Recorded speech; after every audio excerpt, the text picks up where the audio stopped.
not speaking about Bible actually. Many people are not using the name of God. No, there was a lady, she was a big minister. Thousands of people listen to her. She comes in every day. Let me not tell her the name of the lady. She always comes on a TV. Many people see her every morning. She's a good preacher. Every day she preaches about Jesus Christ. But one day she was saying that one of his sons came to her house. And he came with some business. In those times there was a business called as maybe bring some money, one person, and I'll give you so much money. And that guy will bring somebody person and say you get so much money. And that guy will bring somebody. This is something of marketing. Nowadays it's even in Bombay today, all these businesses. So this person came with some business to show her mom. But the mom, she just kidded and she just said one thing. Then in the name of Jesus Christ, come on, go out of that door right now. She just made a fun of that, of a child. She was just making a fun. She was not actually telling her son to go out of that door. She was just making a fun. In the name of Jesus Christ, come on, you go out of that room right now. Just making a fun actually. But later on this woman said, the moment I knew this thing, I changed my mind from that thing. I said, I'll never ever do that. She knew that she made a fun of the name of Jesus. Because next time she said that 10 times I'll make the name of Jesus fun, and 11 times I want to heal somebody, and I say there are no reasons happening, and again I get condemned, and again I'm going in depression, again I try to heal, and nothing is happening. So people are called, this is the fact actually. You need to use his name eventually. You need to know when to use his name. We will use his name for any reason, any quality reason. Use his name, I'm not saying don't use his name for a good reason. If you want to heal somebody, use his name. Because in the Bible, when people want to heal something, they anointed somebody with oil in Jesus' name. When anyone who God wanted to baptize, they baptized him in the name of Jesus Christ or in the name of Father, Son, Holy Spirit. When anybody wanted to do something, God is in the name of Jesus Christ. So it is similar in our life.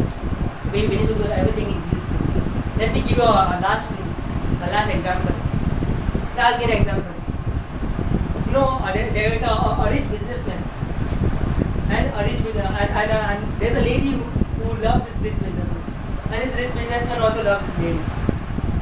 But this lady, she knows one thing. If I get married to this guy, more if I command any shops, or maybe I can use his credit card, or maybe if I use his name, I'll get everything. But she knows one thing. Only if I get married to this guy. If I'm in a dating, it won't work. If I'm in a person courting also, it won't work. But only if I get married to this guy, everything will become mine. Everything will become mine. Only if I get married to this guy. If I'm not married to this guy, I don't think I will get any benefits. Only if I get married to this guy, I'll get to use his name. Only if I get married to this guy. So the moment this lady marries this guy, from that day she is free. She says, now I can use my husband's name. Now I can use her name freely. Now I can use it because we both have become one. We both have become one in spirit and one in body. We both have become one. Now I can use the name of this husband. So she uses the name of her husband. She goes and uses the same credit card. She uses like goes and uses the same everything stuff, and she gets the result. But before she was not married, she could not get the result. Similarly in our life, we need to marry to Jesus. When I say we need to marry to Jesus, I'm not talking about a physical marriage. I'm not talking about physical marriage. Maybe you might be thinking, I know this time we need to get married to Jesus. That means we need to be one union with Jesus. The word marriage means one union. We need to be one with Jesus actually. I'm not saying we need to marry as a physical relationship. See, God is not interested in physical relationship with us. He's interested in a spiritual relationship with us. See, you all have a spirit. That's the way where God connects. God never connects to you physically, He connects to your spirit. In His spiritual realm, God is, He wants to be one with you. He wants to be one with you. So when you are one with Jesus Christ, when you are one with you, you have His name. You have His name. And when you have His name, you can use His name. When you can use His name, you can get all the results. Now what Paul says, that you are justified, you are cleansed, and you are washed in the name of the Lord Jesus Christ. You are washed in His name, people of God. You have been washed in His name. Whatever you do it in His name. Use His name so reverentially. Don't use His name for any reason. Use His name reverentially. Use His name for a good purpose. Be in one unit with Him. When you are one unit with Him, you can have the power of eternity. Whatever you command, it will happen. Jesus said one thing. Speak to the mountains. The mountains will obey you in His name.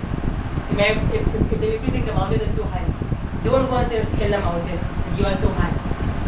Go and tell the mountain, see how great is my God. People are doing ulta thing. They are saying, they're seeing the mountain and saying, God, the problem is so big, God. I don't know how to solve it, God. The problem is so big. It's like a big mountain. People are, I want to say one thing. Don't go in front of a problem and say to God, God, the problem is so big. Go in front of a problem and say, problem, see my God is so good. This is a way to look at God. See how God is so good. Our God is so good. Don't look at the problem and say, my problem, you are so big. Look at the problem and say, see my God is so big. And now I come out of my way. The problem, I have the problem is okay. What's the word of God says? Anything which I